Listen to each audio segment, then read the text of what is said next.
एक बार हुजूर के मंझले बेटे सरदार बसंत सिंह इम्तिहान में फेल हो गए। हुजूर को ख्याल आया कि मेरे लड़के पढ़ने में ध्यान नहीं देते, जबकि औरों के लड़के छोटी उम्र में भी मन लगाकर पढ़ते हैं। आपने इसका जिक्र एक पत्र में किया। तब बाबाजी महाराज ने जवाब में लिखा, बसंत सिंह के लिए घबराओ नहीं, पढ़ाए जाओ और नक्शा कशी भी सिखाओ। अगर 2 दफा पास ना हुआ तो क्या हर्ज है, फिर हो जाएगा। उसकी किस्मत को कौन देखाया है। आप ऐसा अफसोस करते हो कि मेरे लड़के नहीं पढ़ते, औरों के छोटे छोटे पढ़ते हैं। ख्याल करो, औरों के लड़कों को भजन भी मिला है, और जो मरेंगे नरक को जाएंगे, और आपके लड़के घर को जाएंगे। आपका वंश औरों से कैसे मिल सकता है। एक बार बाबाजी ने बीबी रुक्को से कहा कि बचिंत सिंह यानी हुजूर महाराज सावन सिंह जी के बड़े पुत्र के कर्म बहुत भारी हैं। उसको अपने घर के आंगन में वृक्ष के नीचे फांसी लगेगी। इस पर बीबी रुक्को ने अर्ज की, बाबाजी, बाबू सावन सिंह जी तो आपके प्रेमी सेवक और गुरुमुख शिष्य हैं। अगर बचिंत सिंह के साथ ऐसा हुआ तो क्या बाबूजी को दुख ना होगा। इस पर बाबाजी महाराज ने कोई उत्तर न दिया। इसके बाद जब बाबाजी महाराज बीबी रुक्को के साथ महिमा सिंह वाला गांव तशरीफ ले गए तो एक दिन पूरी रात भजन में बैठे रहे। सुबह उठकर बीबी रुक्को को बुलाया और फरमाया कि मेरे बिस्तरे की रस्सी लेकर इसे आंगन के पेड़ से बांधकर लटका दो।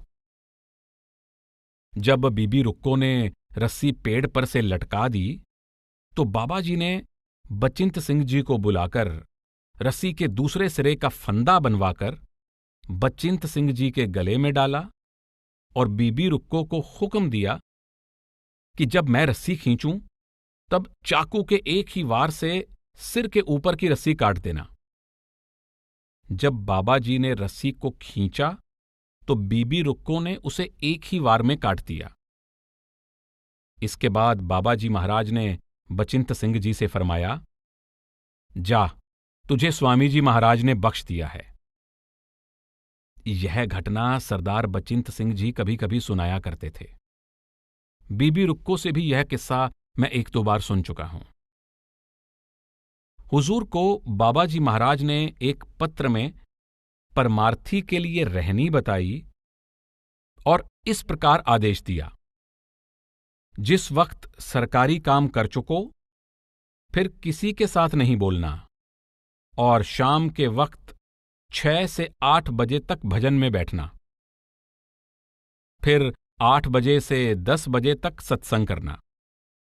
उसके बाद चाहे सो जाना, चाहे फिर गप्पे मारते रहना। फिर सुबह के 4:30 बजे भजन में बैठ जाना। फिर दिन भर सरकारी काम करना, साथ ही बातें करते रहना। पर जिस वक्त सरकारी काम से छुट्टी हो तब बातें नहीं करना, और न ही उनके साथ बैठकर वक्त खराब करना जो सत्संगी नहीं है। रोटी अकेले में चौके में बैठकर खाना। दुनिया में छिपे रहना है जी। आपको तो लोगों के साथ काम करना है। रहनी आपकी न्यारी होनी चाहिए जी। अगर आपको कोई चीज मुफ्त में दे तो नहीं लेनी है। जैसे मुर्गाबी दिन भर पानी में तैरती है, पर जिस वक्त उड़ती है सूखी की सूखी। इस तरह संसार में रहना है जी। खुद मेरी अर्ज है कि आप पर दया मेहर पहुंचे इसी वक्त जी। इस कठिन रहनी पर हुजूर महाराज सावन सिंह जी जैसे पूर्ण पुरुष ही चल सकते थे। हर पत्र में बाबाजी का हुक्म होता था कि जिस वक्त भी सरकारी काम से फुर्सत मिले भजन सिमरन करो। हुजूर महाराज जी भी बाबाजी महाराज के हुक्म के अनुसार चलने की पूरी कोशिश करते थे।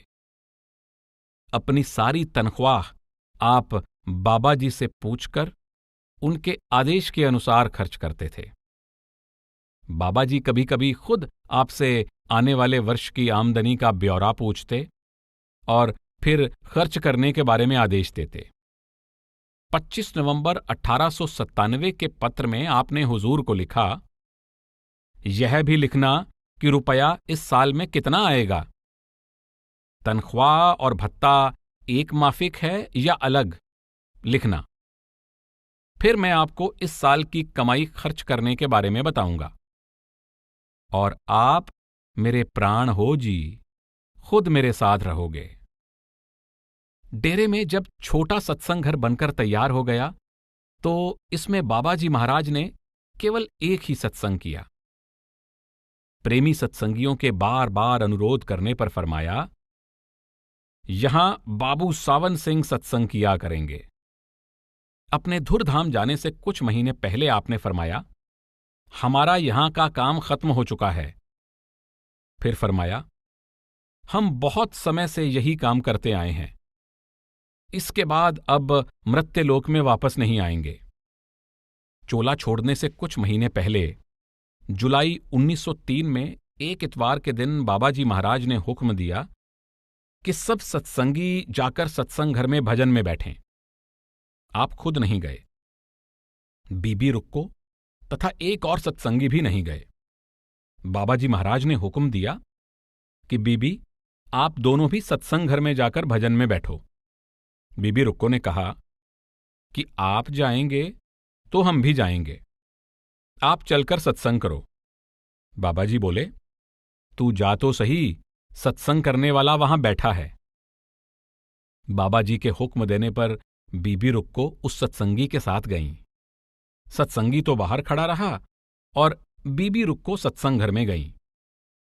जब सत्संग घर के अंदर पैर रखा तो वह बोल उठीं, यह क्या मौज बदल गई, और वहीं से वापस लौट आईं। बाबा जी के पास आकर बोली, ना चाचा जी के दर्शन हुए ना आपके दर्शन हुए, वहां तो बाबू सावन सिंह जी आसन पर बैठे हुए हैं।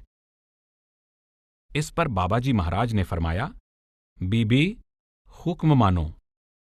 और फिर फरमाया, जिस दिन बाबू सावन सिंह पहले दिन बाबू काहन सिंह के साथ सत्संग में आए थे, उसी दिन मैंने तुमसे कह दिया था कि यह पिछला अंकुरी अभ्यासी है, इससे स्वामी जी महाराज परमार्थी काम लेंगे, और अभी इस बात को छिपाए रखना। इसके बाद बीबी रुक्को ने सब सत्संगियों से कहा कि सब फिर से भजन में बैठो। तब सब दोबारा भजन में बैठे। जब भजन से उठे तो बीबी रुक्को ने पूछा, ठीक ठीक और सच सच बताओ कि आज किसके दर्शन हुए हैं? तो सब सत्संगियों ने कहा कि बाबू सावन सिंह जी के दर्शन हुए हैं। इस प्रकार बाबा जी महाराज चोला छोड़ने से कई महीने पहले से अपने जाने के और हुजूर महाराज सावन सिंह जी को अपना जानशीन नियुक्त करने के साफ इशारे देते रहे। उन्हीं दिनों इन बातों को सुनकर एक सत्संगी ने बाबा जी महाराज से कहा कि मैं आपके सिवा किसी को नहीं मानूंगा। इस पर बाबा जी ने फरमाया कि तुम लोगों का कभी उद्धार नहीं होगा।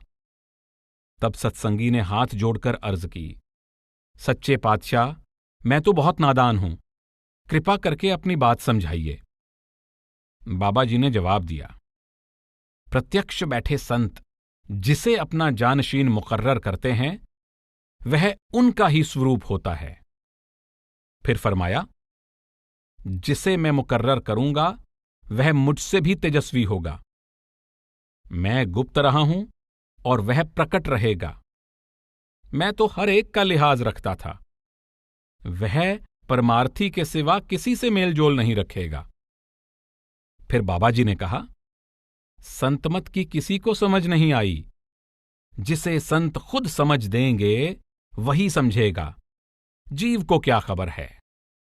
एक सत्संगी ने पूछा कि संत एक से दूसरे चोले में किस प्रकार समा जाते हैं। इस पर बाबा जी ने फरमाया कि जिस तरह जल में मिसरी समा जाती है, जल का रंग नहीं बदलता और स्वाद बदल जाता है। चोला छोड़ने से 3-4 महीने पहले बाबा जी ने भाई सुरैन सिंह और भाई मग्घर सिंह को नाम दिया। ये दोनों बहुत समय तक सत्संग में हुजूर महाराज सावन सिंह जी के पाठी का काम करते रहे। 26 दिसंबर 1903 को बाबा जी ने ज्योति जोत समाने से 3 दिन पहले लाला मंगत राय जी को नामदान बख्शा। लाला मंगत राय जी हुजूर के सबसे पहले सेक्रेटरी थे। जब परमधाम जाने में थोड़े दिन रह गए तो एक सत्संगी ने जिक्र किया कि हुजूर, होती मर्दान वाले बाबा करम सिंह जी ने अपने जाने से कई दिन पहले कह दिया था कि अब वह ये चोला छोड़ जाएंगे। इस पर बाबा जी महाराज ने फरमाया, हां, महात्माओं में ताकत होती है कि वे चाहें तो बरसों पहले बता दें कि हम फलां यानी अमुक दिन और तारीख को जाएंगे। फिर आपने फरमाया, हमारे जाने में अब महीने या हफ्ते नहीं, बस कुछ दिन ही बाकी हैं। यह सुनकर संगत की आंखों से आंसू बह चले। भाई मिल्खी राम ने रूंधे गले से पूछा, हुजूर, हमें किसके सुपुर्द कर चले हैं? बाबाजी महाराज ने उत्तर दिया, तुम लोग कोई फिक्र ना करो, हमारे बाद बाबू सावन सिंह काम करेंगे। उसका मुझसे 4 गुना तप